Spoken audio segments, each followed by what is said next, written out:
नमस्ते बच्चों। तो आज हम क्या पढ़ने वाले हैं? आज हम जो कहानी पढ़ने वाले हैं उसका नाम है उपहार। उपहार का मतलब होता है तोहफा। प्रस्तुत कहानी में बताया गया है कि लक्ष्य प्राप्ति के लिए रुचि और लगन आवश्यक है। नीचे आपको कुछ चित्र दिए हैं। चित्र पहचान कर आपको शब्द लिखने हैं, और उनके नाम बताने हैं।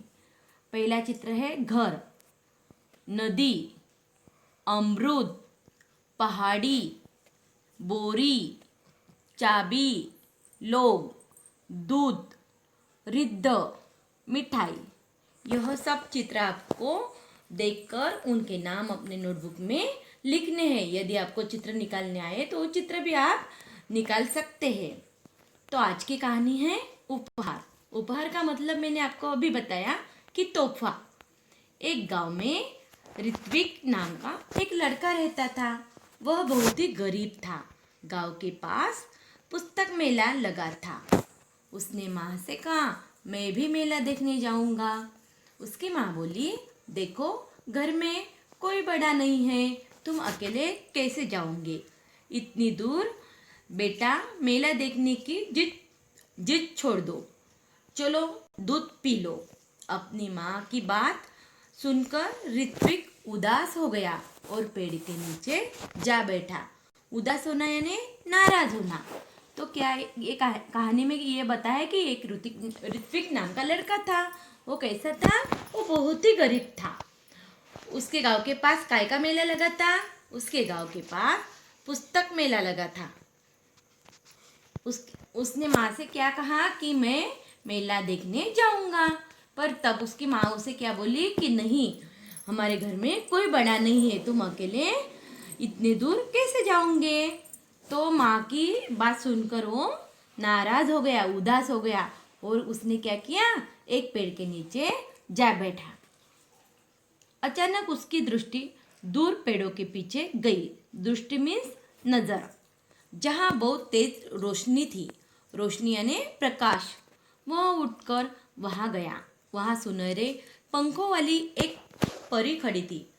ऋत्विक ने हैरान होकर उस परी से पूछा, तुम कौन हो? वह बोली, मैं परी हूँ, लेकिन तुम यहाँ उदास क्यों बैठे हो? तो जब ऋत्विक नाराज हो गया तो पेड़ के नीचे जा बैठा। तो उसकी अचानक दृष्टि कहाँ पर पड़ी? उसकी दृष्टि पेड़ों के पीछे गई, जहाँ पर तेज रोशनी थी। और वहाँ कौन दिखाई दिया उसको? सुनहरे पंखों वाली वहाँ एक परी खड़ी थी। तो ऋत्विक ने उस परी से पूछा कि तुम कौन हो? तब परी ने उसे बताया कि मैं परी हूँ। पर ऋत्विक को परी बोली कि तुम उदास क्यों बैठे हो? परी का यह प्रश्न सुनकर ऋत्विक की आंखों में आंसू आ गए। आंखों में आंसू आना यानी दुखी होना। वह बोला, मैं अपने दोस्तों के साथ पुस्तक मेला देखना और पुस्तकें खरीदना चाहता हूँ। यह कर ऋत्विक खामोश हो गया। खामोश होना यानी चुप होना। तब परी बोली, इसमें दुख की क्या बात है? यह समझ लो, तुम्हारी मदद करने के लिए ही मैं आई हूँ। मदद करना यानी सहायता करना। ऐसा मैं तभी करूँगी जब तुम मेरी परीक्षा में उत्तीर्ण हो जाओगे। ऋत्विक ने परी को बताया कि मैं क्या करना चाहता हूँ, मैं पुस्तक मेला देखना चाहता हूँ और मेरी माँ ने मुझे जाने के लिए मना किया। तब परी ने उसे बताया कि मैं तुम्हारी मदद करूँगी, पर मदद करने के पहले तुम्हें क्या करना है, मैं जो तुम्हारी परीक्षा लूँगी उसमें आपको उत्तीर्ण होना है। उत्तीर्ण होना है पास होना। कौन सी परीक्षा है? ऋत्विक ने पूछा। परी ने कहा, बता दिया तो परीक्षा कैसी? ऋत्विक ने परी से पूछा कि कौन सी परीक्षा लेने वाले हैं आप मेरी? तब परी ने उसे बताया कि परीक्षा यदि मैंने बताई आपको तो परीक्षा कैसे होगी? ठीक है, ऐसा कहकर ऋत्विक वहां से चला गया। अभी वह कुछ दूर ही गया था कि उसे रास्ते में गिरी हुई एक पोटली मिली। पोटली यानी थैली। ऋत्विक को यह विश्वास हो गया कि लाल रंग की इस मखमली पोटली में कोई कीमती चीज है। उसने वो पोटली देखी और उसको समझ में आया कि इस पोटली में कोई तो कीमती चीज है। उसने उसे खोलना चाहा, फिर सोचने लगा जब यह मेरी नहीं है तो उसे खोलने का मेरा हक नहीं है। ऋत्विक ने जब वो पोटली देखी तो उसे लगा ही कि इसमें कुछ कीमती चीज होगी और उसे तुरंत लगा कि ये एक पोटली मैं खोल के देखूं। पर उसके मन में विचार क्या आया कि नहीं, ये पोटली तो मेरी नहीं है तो मैं इसे क्यों खोलूं। ऋत्विक ने पोटली नहीं खोली। तभी किसी की आवाज उसके कानों में पड़ी, बेटा मेरी पोटली गिर गई है रास्ते में, क्या तुमने देखी है। जब उसके मन में विचार आया कि ये पोटली नहीं खोलनी है, तभी उसे क्या हुआ, उसे एक आवाज सुनाई दिया कि एक आदमी उसे बोल रहा था कि मेरी पोटली रास्ते में गिर गई है, क्या तुम्हें मिली है। ऋत्विक ने पूछा किस रंग की थी। लाल रंग की, राहगीर ने बताया। जब ऋत्विक ने वो आदमी को पूछा कि वो तुम्हारी पोटली कौन से रंग की थी, तो उसने बताया कि मेरी पोटली लाल रंग की थी। और राहगीर यानी रास्ते से जाने वाला एक मुसाफिर था। और कोई पहचान बताओ। तब ऋत्विक के मन में आया कि ये लाल रंग तो वो ऐसे भी बता सकता है, पर उसने यदि पहचान बताई तो इसकी है कि नहीं हमारे समझ में आएगा। ऋत्विक ने राहगीर से कहा उस पर एक परी का सुनहरे रंग में चित्र बना है।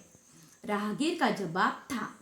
ऋत्विक ने अपनी थैली से जब वह पोटली निकाली तो उस पर छपा परी का चित्र चमकने लगा।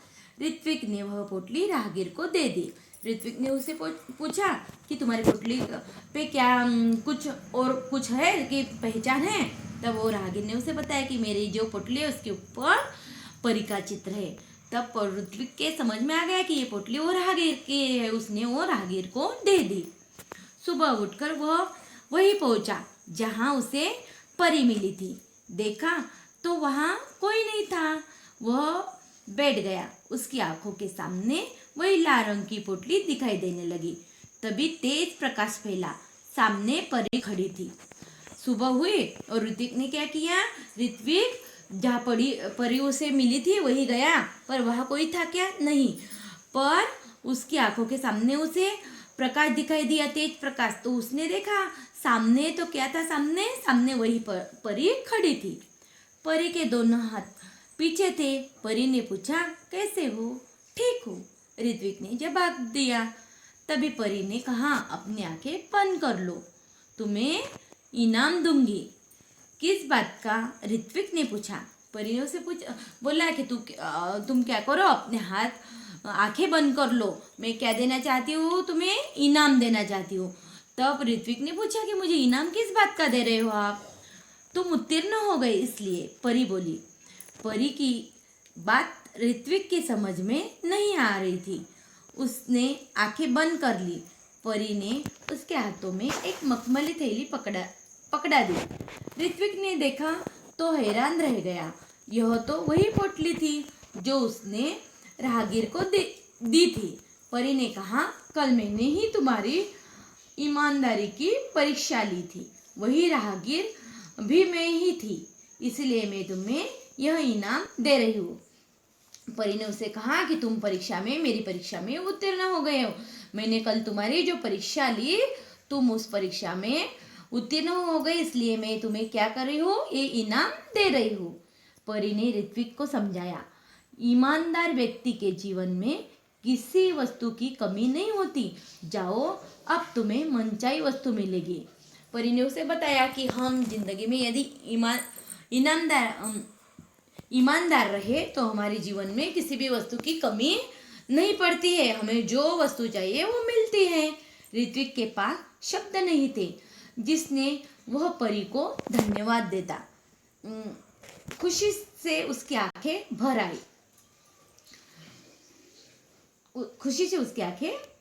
लाल मखमली पोटली ऋत्विक ने अपनी माँ को दी। उसकी समझ में यह नहीं आया कि उसका बेटा उसे क्या दे रहा है। जब माँ वह पोटली खोलने लगी तब पोटली कई गुना बड़ी हो गई।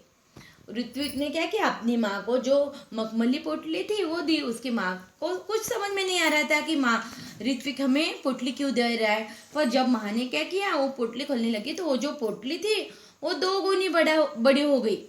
उसमें से सुंदर सुंदर पुस्तकें बाहर निकल आई। और वो पोटली से क्या बाहर आया, वो पोटली से सुंदर सुंदर पुस्तकें जो थी वो बाहर आई। पुस्तकों का ढेर देखकर माँ चकित हो गई। जब वो पोटली से पुस्तकें बाहर आ गई तो उसकी माँ ने वो पुस्तकों का ढेर देखा तो वो चकित हो गई। चकित होना यानी आश्चर्य करना। उसने आश्चर्य किया कि ये पुस्तकें कहाँ से आ गई। माँ के पूछने पर ऋत्विक ने सब कुछ बता दिया। उसकी माँ ने उसे पूछा कि ये पुस्तकें तुमने कहाँ से लाई, मैंने तो तुम्हें पुस्तक मेला जाने के लिए मना कर दिया था। तब ऋत्विक ने सारी बात अपनी माँ को बताई। अब ऋत्विक ने मित्रों के लिए अपने बहन कृतिका की सहायता से पुस्तकालय खोला। वहाँ सभी बच्चे आकर अपनी मनपसंद पुस्तकें पढ़ने लगे। उनको पूरा गांव पुस्तक मित्र के नाम से जानने लगा। क्या हुआ, उसने अपनी बहन की सहायता से क्या खोला, पुस्तकालय खोला। और वहाँ सभी बच्चे आकर उन्हें जो पुस्तकें पसंद थी, मनपसंद थी, वो सब पढ़ने लगे। उनको उनका जो पूरा गांव था वो क्या जानने लगा, उनका पूरा गांव उनको पुस्तक मित्र के नाम से जानने लगा। ऋत्विक ने पुस्तकालय को ही अपने जीवन का ध्येय बना लिया। उसका सारा समय पुस्तकों के बीच बीतने लगा। ऋत्विक ने क्या किया कि पुस्तकों को ही अपने जीवन का ध्येय माना और वो पुस्तकों के बीच ही अपना सारा समय बिताने लगा। एक दिन पुस्तक पढ़ते पढ़ते ऋत्विक की आँख लग गई। क्या हुआ कि वो पुस्तक पढ़ते पढ़ते एक दिन उसकी आँख लग गई, यानी उसको नींद आ गई। देखता क्या है कि पुस्तकें उससे बातें करने लगी। उससे एक पुस्तक ने कहा, ऋत्विक, अगर तुम अपने जीवन में बड़े आदमी बनोगे तो क्या तुम हमारा साथ छोड़ दोगे, हमें भूल जाओगे? ऋत्विक ने कहा, नहीं नहीं, अब तो तुम ही मेरे साथी हो, मित्र हो। ऋत्विक की जब आँख लग गई तो एक पुस्तक उससे बातें करने लगा और उसने कहा कि जब ऋत्विक तुम बड़े आदमी बनोगे तो क्या तुम हमें भूल जाओगे?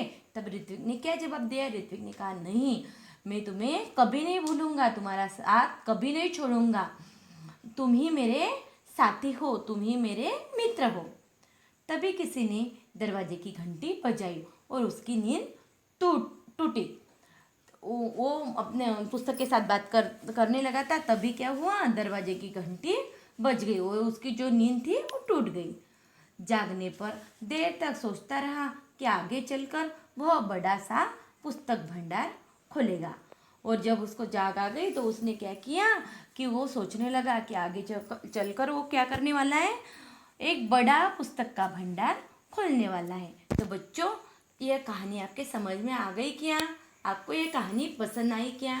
यह कहानी आपको 2 बार पढ़नी है और उसमें जो नए शब्द आए हैं वो आपको अपनी नोटबुक में अच्छे अक्षर में लिखने हैं। तो धन्यवाद।